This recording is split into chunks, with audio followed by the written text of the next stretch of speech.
आज हम UPSC prelims 2025 के लिए शुरू की गई आरंभ सीरीज में चर्चा में रही यूनेस्को विश्व धरोहर स्थल 2024 से 25 के बारे में जानेंगे, जिनसे हर साल यूपीएससी प्रीलिम्स में काफ़ी सवाल पूछे जाते हैं।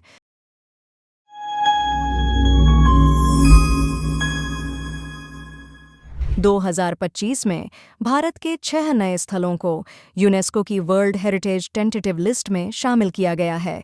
इनमें गुप्तकालीन मंदिर, 64 योगिनी मंदिर, बुंदेला राजाओं के किले महल, मौर्य मार्गों पर अशोक शिलालेख स्थल, कांगेर घाटी राष्ट्रीय उद्यान और तेलंगाना के मुदुमल मेगालिथिक मेनहिर शामिल हैं। दरअसल टेंटेटिव लिस्ट किसी देश द्वारा प्रस्तावित ऐसे स्थलों की सूची होती है जिन्हें विश्व धरोहर स्थल का दर्जा दिलाने की योजना होती है। इसके बाद इनका विस्तृत नामांकन दस्तावेज बनाकर यूनेस्को को भेजा जाता है। भारत में इस प्रक्रिया में INCCU और ASI प्रमुख भूमिका निभाते हैं। गुप्तकालीन मंदिर। गुप्तकाल को भारत का स्वर्ण युग कहा जाता है। इस काल में नागर और द्रविड़ शैलियों के साथ बौद्ध और हिंदू स्थापत्य का संगम दिखता है। मंदिरों की बनावट में वर्गाकार योजना, समतल छत, परिक्रमा पथ और कम ऊंचाई वाला शिखर प्रमुख थे। निर्माण सामग्री के रूप में ईंट, टेराकोटा और पत्थर का उपयोग हुआ। इस काल में 5 प्रमुख मंदिर शैलियाँ विकसित हुईं और खंभों पर पूर्ण कलश शैली अपनाई गई। प्रमुख उदाहरणों में देवगढ़ का दशावतार मंदिर, भितरगांव मंदिर, नचना का पार्वती मंदिर तथा सांची, उदयगिरी, नालंदा, रामगढ़ और बोधगया के मंदिर शामिल हैं। 64 योगिनी मंदिर। 64 योगिनी मंदिर तांत्रिक साधना के विशेष स्थल हैं जिनमें 64 योगिनियों की मूर्तियां होती हैं। ये मंदिर मुख्यतः मध्य प्रदेश, उत्तर प्रदेश, ओडिशा और तमिलनाडु में स्थित हैं। ये मंदिर अधिकतर खुले आकाश के नीचे गोल आकार में बनाए जाते हैं, जिनके केंद्र में शिव या शक्ति का मंदिर होता है। आपको बता दें कि मुरैना का 64 योगिनी मंदिर, जो 1323 ईस्वी में बनी एक गोलाकार संरचना है, भारतीय संसद भवन की डिजाइन के लिए प्रेरणा स्रोत माना जाता है। बुंदेला राजाओं के किले महल। गढ़कुंडार किला, राजा महल, जहांगीर महल, दतिया महल, झांसी किला और धुबेला महल बुंदेलखंड क्षेत्र में स्थित बुंदेला राजपूतों के प्रमुख किले महल हैं।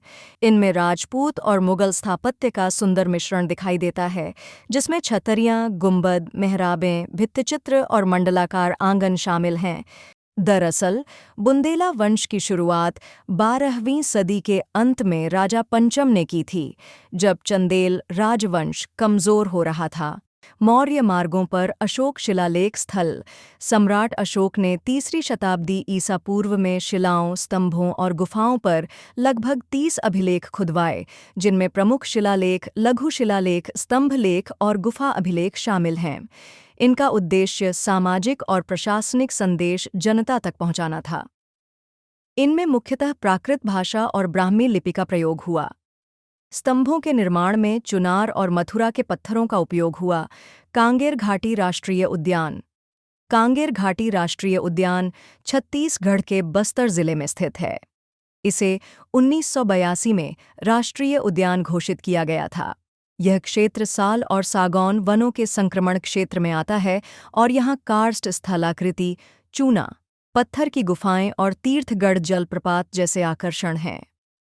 उद्यान में तेंदुआ, विशाल गिलहरी और राज्य पक्षी, पूर्वी पहाड़ी मैना पाए जाते हैं। यहाँ की गुफाएं स्थानिक मकड़ियों की 5 अनोखी प्रजातियों का घर हैं। तेलंगाना के मुदुमल मेगालिथिक मेनहिर। तेलंगाना में कृष्णा नदी के किनारे स्थित यह स्थल भारत का सबसे बड़ा और संरक्षित मेगालिथिक खगोलीय वेधशाला स्थल माना जाता है, जिसकी आयु लगभग 3500 से 4000 वर्ष है।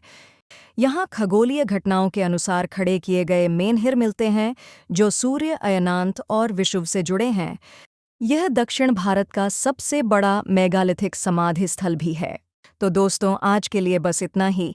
मिलते हैं अगली वीडियो में एक और नए महत्वपूर्ण टॉपिक के साथ। तब तक आप कमेंट में ज़रूर बताइएगा कैसा लगा आपको आज का वीडियो।